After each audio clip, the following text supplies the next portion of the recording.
Salutare chat, bine v-am regăsit și cu părere de rău vă spun că umanitatea o să se încheie.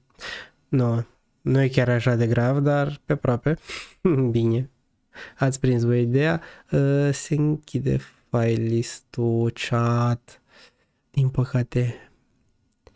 15 octombrie, la ora 17, a venit acest mesaj și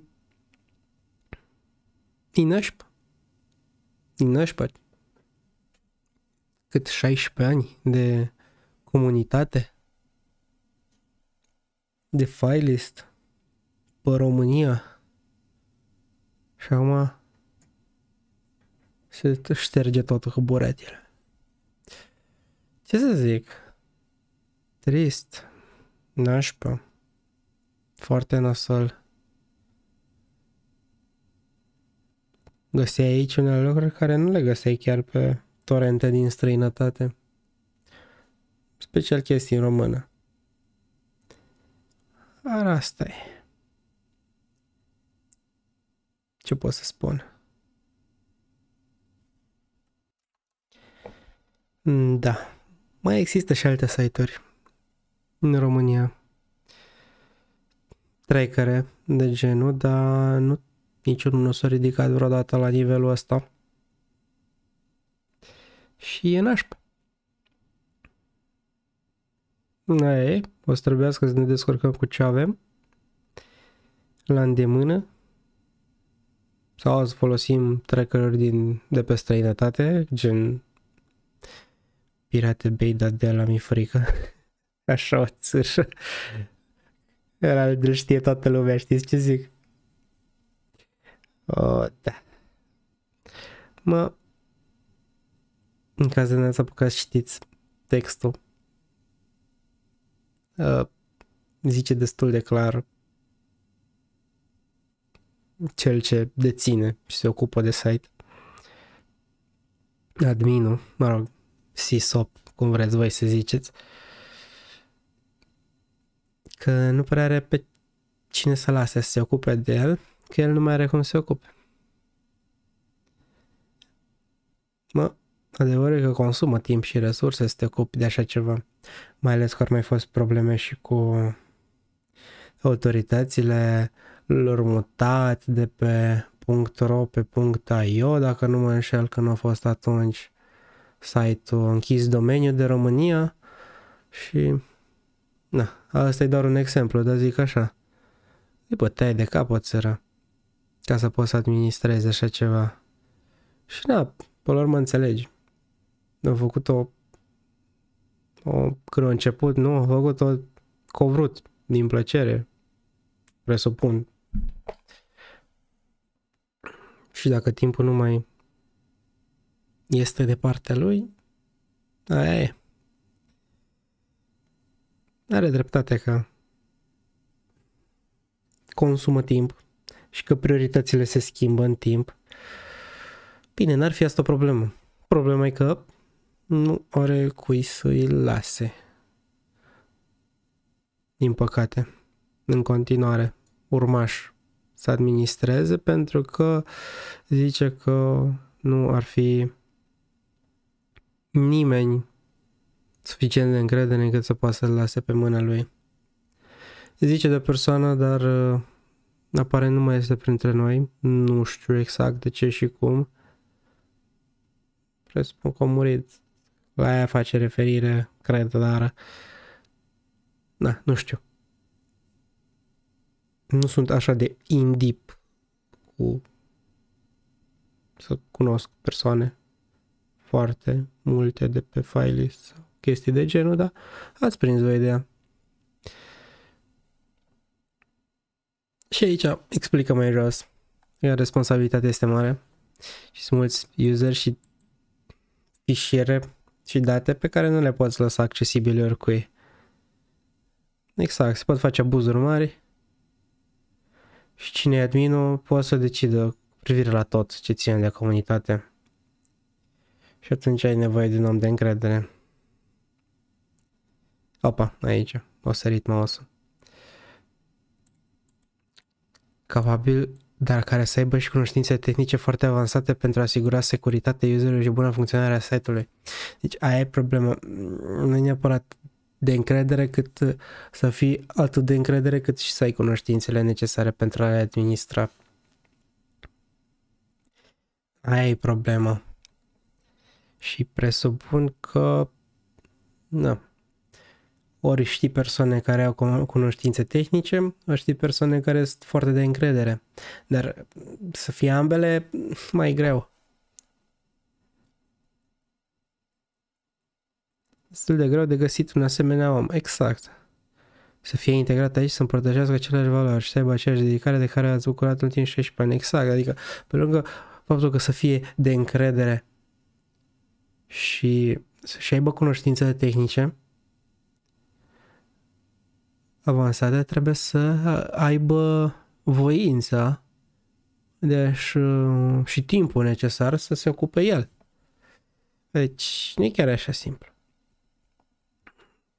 E greu de găsit o persoană de genul, mă gândesc, mai ales, fiind o comunitate oarecum restrânsă, nu e chiar restrânsă, dar ați prins voi ideea. În primul rând trebuie să fii de încredere. Și ca să fii de încredere față de admin, trebuie să-l cunoști, trebuie să fii persoană activă și implicată pe site. Aici, clar, de aici ți se restrânge foarte, foarte mult grupul de oameni din care poți alegi ca și admin, ca și de ați înțeles voi, SysOp, cum vreți voi să spuneți. Când zic admin, înțelegeți la ce mă refer. Cel care deține site-ul. La aia mă refer, la Ebola. Și automat, dacă primul criteriu e încrederea, deja ai un criteriu, deja ai un grup foarte restrâns de oameni din care poți alegi. Pentru că presupun și sunt ferm convins de fapt că există oameni care să aibă cunoștințele necesare să administreze și să se ocupe de un site de genul sau să aibă timpul necesar sau ambele, dar n-au încredere și drept și prin urmare nu pot fi aleși ca să se ocupe de acest site. Deci ați prins ideea, e complicat. Deci după ce că ai un grup restrâns de oameni foarte de încredere, mai trebuie să fie și tehnic capabil să suporte site-ul, să-l suporte, să-l administreze. Iar devine și mai mic grupul și trebuie să aibă timpul și voința. Degeaba are timpul dacă nu are voința și nu vrea să se implice. Așa că, din păcate, acesta a decis adminul să închidă site-ul. Decât să riște întreaga platformă se ducă de râpă și să se transforme într-un, nici nu știu. Știți cum să fac la desene, remake-uri, cum e Titan Go, Thomas, nu știu ce, desene din astea care n-au nicio treabă cu desenul original. Presupun că nu-și dorește să se întâmple asta cu file-istul, să se ducă de râpă, dacă îi dă administrarea pe mâna cuiva care nu-i tocmai cel mai ok om. În cel mai grozav. Pe atunci există riscul ori să nu se ocupe de el, ori să abuzeze de el. Și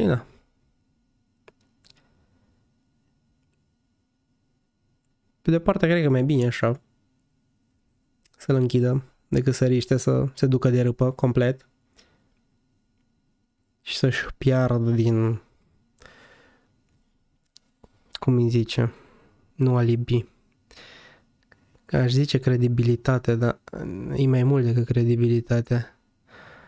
Imaginea consacrată de-a lungul timpului. Eu mai știți cum era Mikey H prin 2013-15 și pe aia acum e exact, ceva gen. A fost acolo și pe aia a ajuns aici. De aici, gen, ați înțeles, nu vedeți voi. De sus o picat rău jos. Și oarecum e mai bine așa. Ca un serial din ăla bun, de are de spus o poveste, o spune și se încheie, nu te lungește cu 15.000 de sezoane. Aia e chestia. Na, ce să zic? Desigur că ne mulțumește aici pentru implicare și contribuții. Una alta chestie.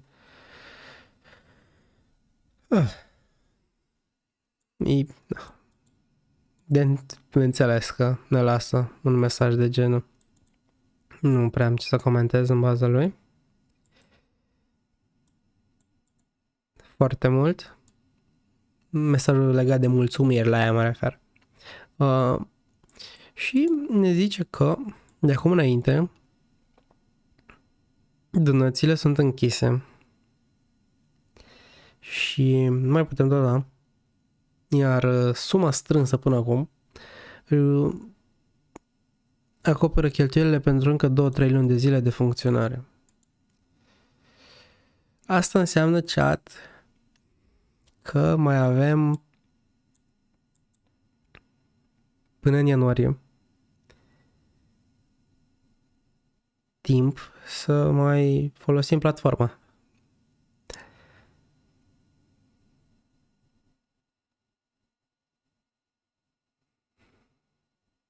Asta e.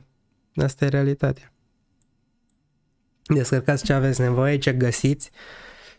Eu m-am pus să descarc câteva chestii mai importante, zic și eu, care poate îmi vor fi de folos pe termen mediu și lung. Nu toate filmele și drăciile. Nu. Cursuri, programe. Da. Ce să zic? Parte de mine speră să fie o glumă, dar e cam serioasă treaba, cred. Nu-i ziua păcălelilor, nu nimic. Mesajul e s-a depus efort destul în a fi scris. Na. Aici e varianta și în engleză. Și, da. În acest timp vă puteți încă bucura de site, puteți să descărcați ce aveți nevoie de aici și puteți să vă postați mesajul de rămas bun în topic. Și după vreo 3 luni, prin ianuarie 2024, cum am și zis, o să se închide definitiv site-ul. Dragoste și prețuire, adminul, Sisopo, Ebola. Nașpa chat. E sad. E sad. Bun. Owner. I-am zis admin. Da, ați înțeles voi. Admin, owner, Sysop. Ați înțeles voi ideea. Owner era cel mai corect să-l numesc. Pentru că și îi. Și aici, din păcate, na, e mesajul. E postarea inițială, opa, n-ați văzut nicio poză acolo.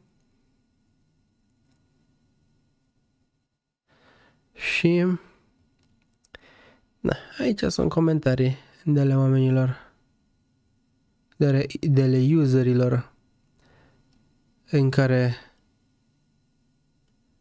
își iau rămas bun sau își spun ce au de spus. Mulți încă nu le vine să creadă ce au citit.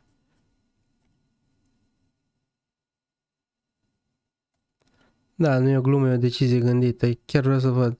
Bro, în 2 minute cineva a citit. Ok. Ăsta a fost primul comentariu de după. Măr, nu vă uitați la prostii, măi, tinerilor. Exact, da. Mulți speră că e o glumă și că nu e adevărat, dar din păcate nu prea avem de ales noi de pe platformă. Asta e decizia, asta e chat.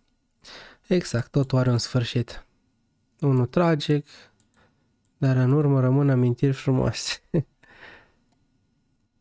În chat și în 10 ore de la postare s-au strâns 101 pagini. Wow.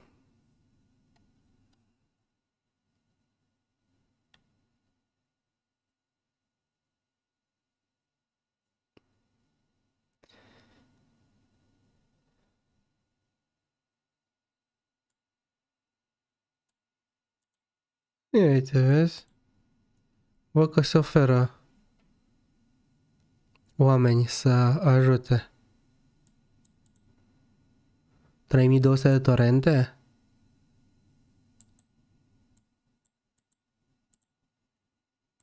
Oh, da, s-a închis atunci în 2020, s-a făcut curățenie. Ia vezi, nu se poate face atunci să salvăm baza?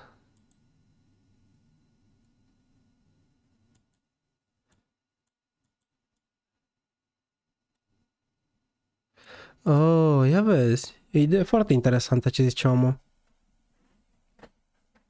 Să salvăm baza, oarecum baza de date.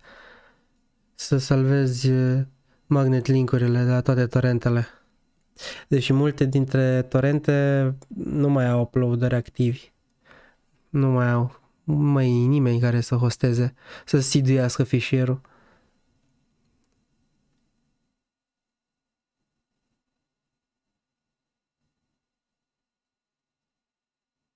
Exact.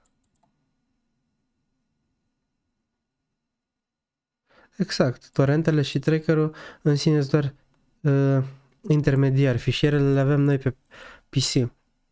Că asta e logica. Mai multe PC-uri dețin mai multe fișiere, își dau de la unul la altul și platforma file-istul practic intermedia. Așa, foarte simplist vorbind, deși mai complicat de atât.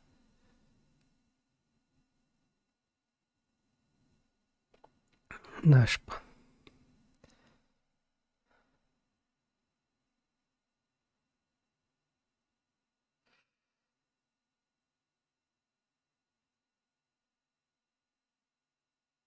Da, chiar mă uite că s-au mai închis și altele și am file list. Da, posibil să fie presiune din spatele scenei.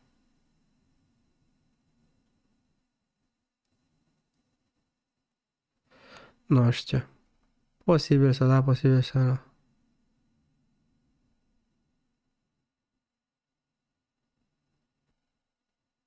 Salvați-vă ultima copie de San Andreas și FIFA 7? Da.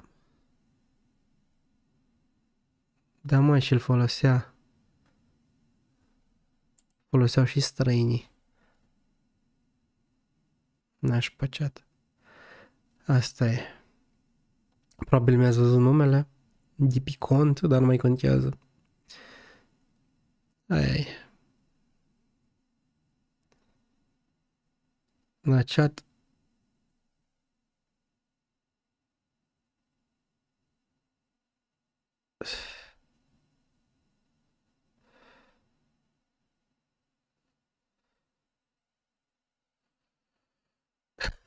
Fă cu plată, fă ce vrea mușchiul tău.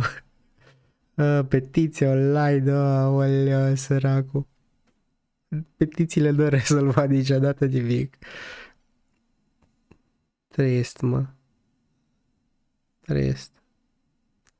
Mă, și chiar s-au chinuit mulți oameni să scrie pe aici multe texte.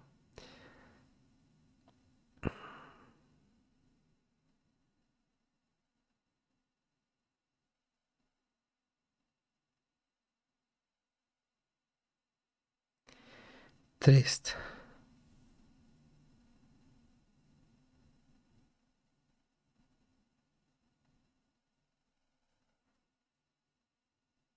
Asta e aici. Chiar aș fi curios să știu în realitatea cine e persoana. Zi, măcar să-i dăm o strângere de mână. Măcar atât.